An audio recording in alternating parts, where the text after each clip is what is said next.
नमस्कार, जनता टीवी देख रहे हैं आप। मैं हूं आपके साथ अमन त्रिपाठी। बुलेटिन में रुक करेंगे कुछ अहम खबरों की ओर। झारखंड में विधानसभा चुनाव के चलते बीजेपी की ओर से मुख्यमंत्री योगी आदित्यनाथ ताबड़तोड़ रैलियां कर रहे हैं, जिसको लेकर सीएम योगी ने झारखंड के भवनाथपुर, हुसैनाबाद, पांकी, डाल्टनगंज विधानसभा सीटों पर चुनावी हुंकार भरी। वहीं जनसभा के दौरान जनता को संबोधित करते हुए कहा कि माफियाओं से निपटने के लिए ईमानदारी का जज्बा चाहिए।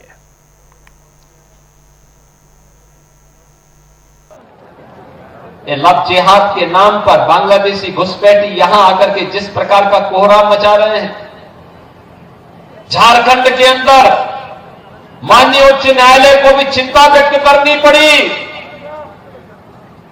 धर्मांतरण की गतिविधियां जिस तेजी के साथ आगे बढ़ी है, इसी के लिए आपसे कहने के लिए मैं आया हूं,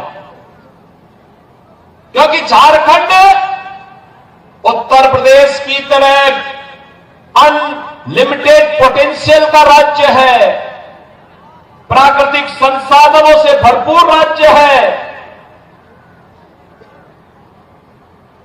बाबा धाम के रूप में देश और दुनिया यहां पर कांवड़ यात्रा लेकर के आती है,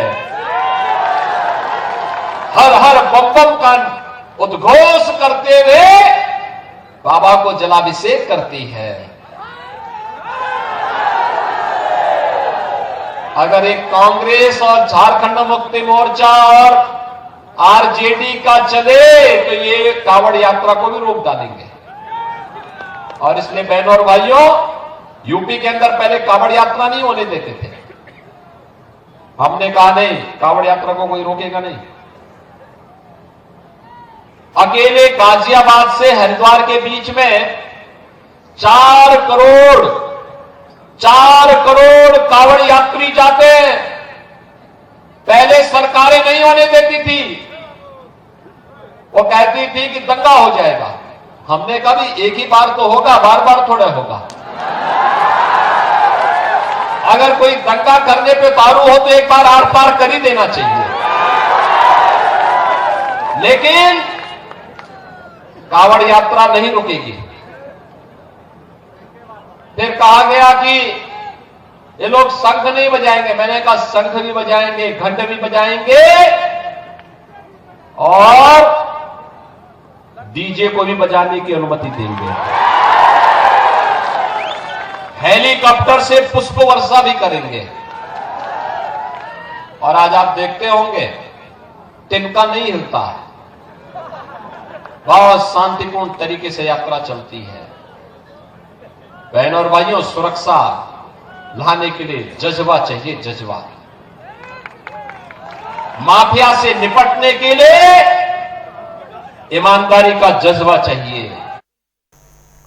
आरपीएफ लखनऊ मंडल की ओर से 33वें Akhil Bharatiya RPF volleyball championship का आयोजन किया गया है, जिसको लेकर 15 जोनल रेलवे की टीमों ने हिस्सा लिया है। इसी को लेकर जनता टीवी ने डीआरएम से खास बातचीत की। क्या कुछ रहा इस बातचीत में, वो सुनिए।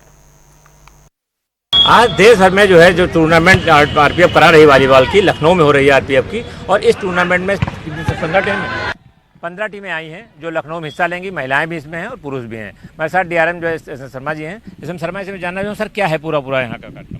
देखिए, ये 33वीं इंटरजोनल टूर्नामेंट है यहाँ पे वॉलीबॉल का, मेन एंड विमेन आरपीएफ के लिए। और हमें बड़ा गर्व है कि लखनऊ मंडल इसको ऑर्गेनाइज कर रहा है।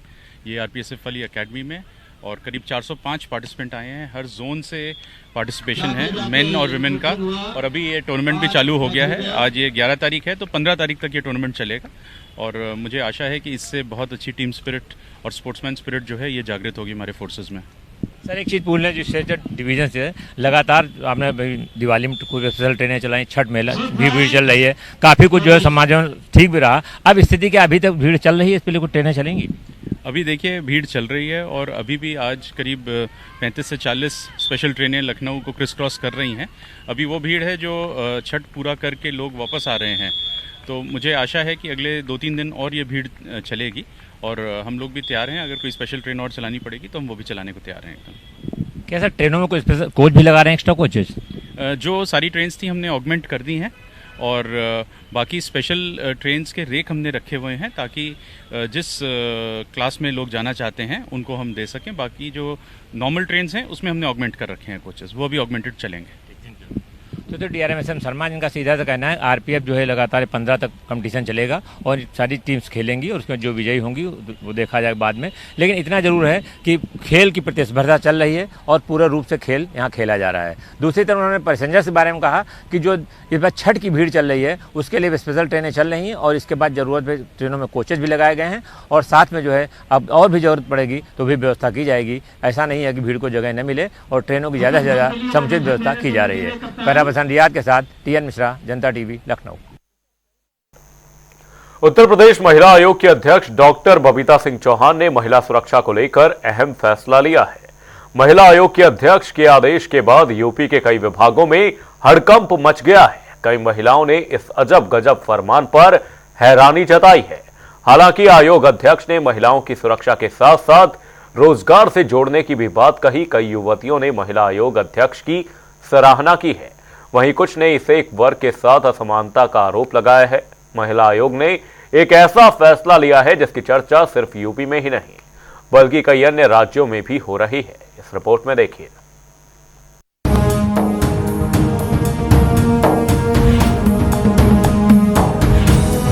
यूपी राज्य महिला आयोग ने एक ऐसा फैसला लिया है जिसकी चर्चा सिर्फ यूपी ही नहीं कई अन्य राज्यों में भी हो रही है, जिसके बाद सवाल उठ रहा है कि क्या यूपी में अब पुरुष टेलर महिलाओं के कपड़ों की नाप नहीं ले सकेंगे। यूपी महिला आयोग ने महिलाओं की सुरक्षा को देखते हुए कई दिशा निर्देश जारी किए हैं। बुटीक सेंटर्स पर महिलाओं के कपड़ों का नाप पुरुषों के बजाय महिलाओं द्वारा लिया जाएगा।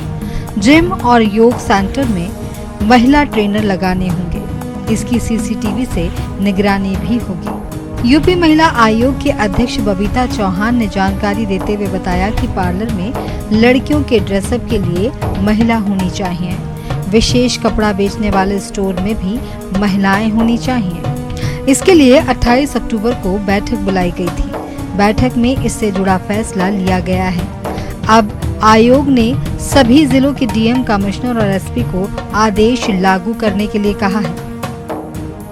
मेरी ये कहना है कि वहाँ ऑप्शन के रूप में भी जरूर होना चाहिए और नौकरी के रूप में भी जरूर होना चाहिए। अगर मैं 50% की बात करूँ तो 50% में भी अगर रखेंगे तो आधी लड़कियां रखना चाहिए, आधे लड़के रखने चाहिए। यही कहूंगी कि मैं पार्लर की बात करूँ सेफ्टी पॉइंट ऑफ व्यू से भी और नौकरी के हिसाब से भी। और यही बात मैं करूंगी जो बुटीक है, बुटीक पे तो मैं नौकरी के हिसाब से भी बात करती हूँ और सेफ्टी पॉइंट ऑफ व्यू से भी बात करती हूँ। मेजरमेंट के लिए वहाँ लड़की रह सकती है, ये कोई बहुत बड़ी बात नहीं है। मैं एक महिलाओं को भी रोजगार मिलेगा, दूसरा जो कपड़े सिलवाने आ रही हैं उनको भी एक कंफर्टेबल जोन मिलेगा।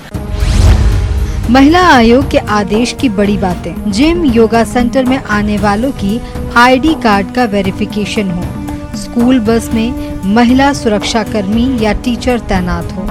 पुरुष टेलर महिलाओं का माप नहीं ले सकते। माप के लिए CCTV जरूरी। महिलाओं के लिए विशेष कपड़े बेचने वाले स्टोर में महिला कर्मचारियों की नियुक्ति हो। जिले की सभी शिक्षण संस्थान का सत्यापन जरूरी। कोचिंग सेंटर्स में CCTV और वॉशरूम की व्यवस्था होनी चाहिए। नाट्य कला केंद्रों में महिला डांस टीचर की नियुक्ति अनिवार्य हो। टेलर हो गई, महिला पार्लर तो है ये है, महिला जो है जिम अगर खुल गया तो ये हम लोग के लिए जैसे जो गार्जियन है माँ बाप के लिए भी अच्छा है बच्चों को अपने भेजने के लिए। अगर हम ये कहें कि हर जगह एक ही टेलर होना चाहिए, अगर वुमेन जा रही है तो वुमेन ही टेलर हो, तो ये थोड़ी सी मुझे लगता है डिस्पैरिटी हम सोसाइटी में क्रिएट कर रहे हैं। टेलर बन रही है सिर्फ या फिर अगर ट्रेनर बन रही है जिम में तो वो भी कुछ गलत नहीं है, क्योंकि जो काम मेन कर सकते हैं वो वुमेन भी कर सकती हैं। आप कहीं भी जाओगे मेल्स आपको मिलेंगी, ये आपकी चॉइस है कि आप कंफर्टेबल नहीं हो, आपको कॉम्प्रोमाइज करना रहेगा वहाँ पर। तो मैं तो इससे सहमत नहीं हूँ।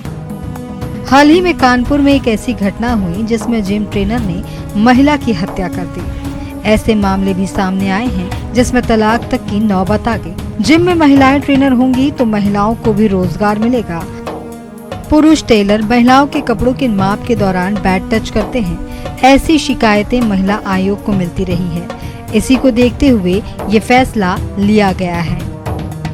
सरकार क्या दिशा निर्देश उस पर जारी करती है, लेकिन महिला आयोग के अध्यक्ष ने अपने निर्देश जारी कर दिए हैं और ये निर्देश जो है अब कब अमली जामा पाते हैं ये समय बताएगा। लेकिन इतना जरूर है कि निर्देशों की जो है हलचल मची हुई है और महिलाओं में इसको लेकर के खासी कुछ राहत महसूस की जा रही है। करम पसंद आशीष के साथ टीएन मिश्रा, INH लखनऊ। सपा विधायक राकेश प्रताप सिंह रामलला के 4 दिवसीय पदयात्रा पर हैं, जो अमेठी से अयोध्या के लिए रवाना हो चुकी है। वहीं हमारे संवाददाता ने सपा विधायक राकेश प्रताप सिंह से खास बातचीत की। इस दौरान उन्होंने कहा कि एक ही नारा, एक ही नाम, जय श्री राम, जय श्री राम।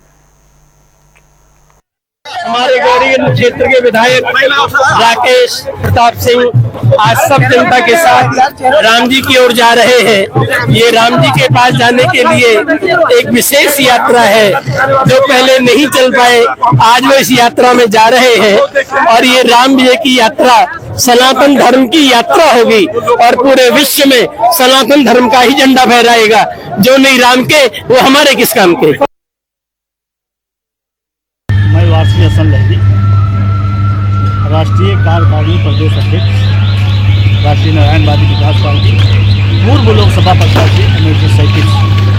हम यही कहेंगे कि राम नाम की लूट है, लूट सको सो लूट और अंतकाल पछताओगे जब प्राण जाएगा छूट। आप ही के धर्म के कई लोग ऐसा कहते हैं कि राम को नहीं मानना चाहिए।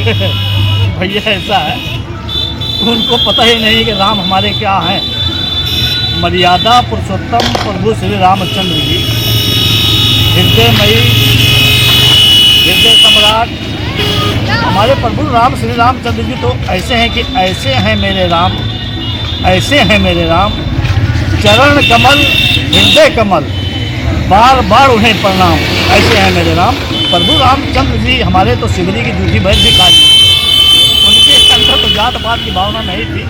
मुस्लिम लोग तो हमारे समाज के लोग हैं, उनको कहना क्या चाहते हैं, तो खुदे जो मुस्लिम समाज के लोग हैं खुदे 4 फिरकियों में बटे हुए हैं, तो राम के विषय में क्या कहेंगे। तो मर्यादा पुरुषोत्तम श्री भगवान राम है, हमारे सबके राम। राकेश प्रताप सिंह विधायक अपनी कर्म और जन्मभूमि से अयोध्या धाम के लिए पैदल यात्रा लेकर हजारों सैकड़ों हजारों की संख्या में समर्थकों के साथ निकल चुके हैं। हमारे साथ विधायक जी हैं, हम इनसे जानेंगे और बात करेंगे कि इनके साथ तमाम जो संख्या है। विधायक जी, जिस तरह से आप यात्रा लेकर तमाम लोग क्या कहेंगे। ये प्रभु राम के दर्शन की यात्रा है और गौरीगंज के प्रत्येक सनातनी परिवार से कम एक व्यक्ति जरूर दर्शन के लिए निकला है। मैं गौरीगंज के राम भक्तों को, अमेठी सहित आसपास के जनपदों को, के राम भक्तों को बधाई दूंगा कि एक मोक्ष आवाहन पर बड़ी संख्या में निकलकर पूरे रोड को आज राममय भगवामय करने का काम किए हैं। उनको बहुत बहुत बधाई, बहुत शुभकामनाएं। विधायक, जिस तरह से आपको समाजवादी के जो है नीतियों के खिलाफ जो है आप एक यात्रा लेके निकले हैं, क्या कहेंगे इस पे। समाजवादी पार्टी का राजनेता होने के पहले मैं सनातनी हूँ, मैं प्रभु राम के कुल में जन्मा हूँ, मेरा परिवार उनका अनुयायी रहा है। जब मेरा जन्म हुआ तो मेरी माँ ने मुझे गोद में लिया और बताते हैं कि पिताजी ने कान में राम नाम कहा। पहली बार शिक्षा के लिए गया तो पिताजी ने तख्ती पर राम नाम लिखा और मुझे पता है कि जब मेरी अंतिम यात्रा होगी तो उसमें राम नाम सत्य है, यही कहा जाएगा। और उनको उनके दर्शन से ना तो मुझे कोई रोक सकता है, ना उनके प्रति भावनाएं व्यक्त करने से ना सनातनियों को कोई कमजोर कर सकता है। इस यात्रा के माध्यम से उनको भी संदेश है, जो राजनीति में बांटता, जो जातियों में बांटता राजनीतिक रोटी सेकना चाहते हैं, उनको जवाब दें। आपसे सपा विधायक राकेश प्रताप सिंह जिस तरह से कहा है देश को बांटकर कोई बच नहीं सकता है और उसको हम संकल्प लेके आगे इस यात्रा को बढ़ाएंगे। हमारी यात्रा अयोध्या तक जाएगी। विनोद कुमार दुबे, जनता टीवी, अमेठी। रुक करेंगे ताबड़तोड़ खबरों की ओर। आगरा में डकैती और हत्या के मामले में 16 साल बाद आरोपी को उम्र कैद की सजा। सन 2008 में की थी महिला की हत्या, 16 साल बाद आरोपी को उम्र कैद की सजा। इटावा के निजी अस्पताल में महिला के इलाज के दौरान मौत, परिजनों ने अस्पताल पर लगाए गंभीर आरोप। हाथरस में डॉक्टरों की लापरवाही से इलाज के दौरान युवक की मौत, परिजनों ने लगाया हॉस्पिटल संचालक पर लापरवाही का।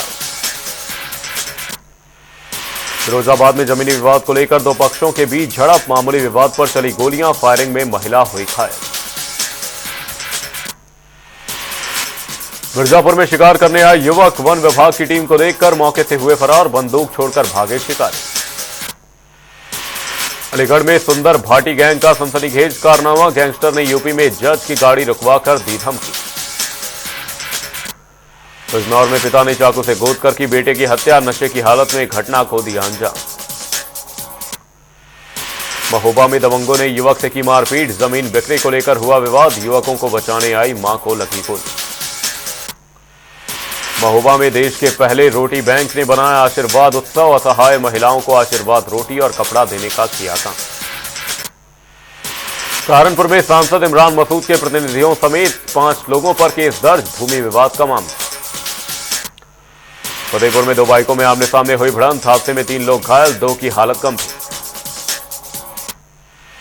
मैनपुरी में स्वास्थ्य विभाग की बड़ी लापरवाही, पुलिस ने कुछ दिन पहले घायल अज्ञात महिला को अस्पताल में कराया था भर्ती, स्वास्थ्य विभाग ने पुलिस को नहीं दी महिला की मौत की सूचना। बरेली हत्याकांड मामले में आज मृतक की मां की सदमे में मौत हो गई, जिसके बाद परिजन शव लेकर एसएसपी ऑफिस पहुंचे। परिजनों की मांग की आरोपी को किया जाए गिरफ्तार। ललितपुर में जिलाधिकारी के कड़े निर्देश का हुआ उल्लंघन, जनपद में नहीं रुक रही खाद की कालाबाजारी। हमीरपुर में हुआ भीषण सड़क हादसा, पिकअप ने मारी रिक्शा को टक्कर, हादसे में आधा दर्जन से अधिक स्कूली बच्चे घायल। लखीमपुर खीरी में एक बार फिर लूटपाट का मामला आया सामने, नकाबपोश बदमाशों ने 3 घरों को बनाया निशाना, हथियार के दम पर दिया लूट को अंजाम। लखनऊ के मोहनलालगंज में तालाब की जमीन पर फिर हो रहा कब्जा, जेसीबी चलाकर मिट्टी डालकर दिया जा रहा वारदात को अंजाम। लखनऊ के मोहनलालगंज में लगी किसानों की लंबी लंबी लाइन, डीएपी खाद के लिए सहकारी समितियों पर आए किसान। औरैया पुलिस को मिली बड़ी सफलता, वाहन चेकिंग के दौरान पुलिस ने वाहन चोर को तमंचा और 2 कारतूस के साथ किया गिरफ्तार। बुलेटिन में फिलहाल के लिए सिर्फ इतना ही, कहीं जाएगा नहीं। जनताड़ी पर खबरों का सिलसिला रहेगा जारी, तब तक के लिए नमस्कार।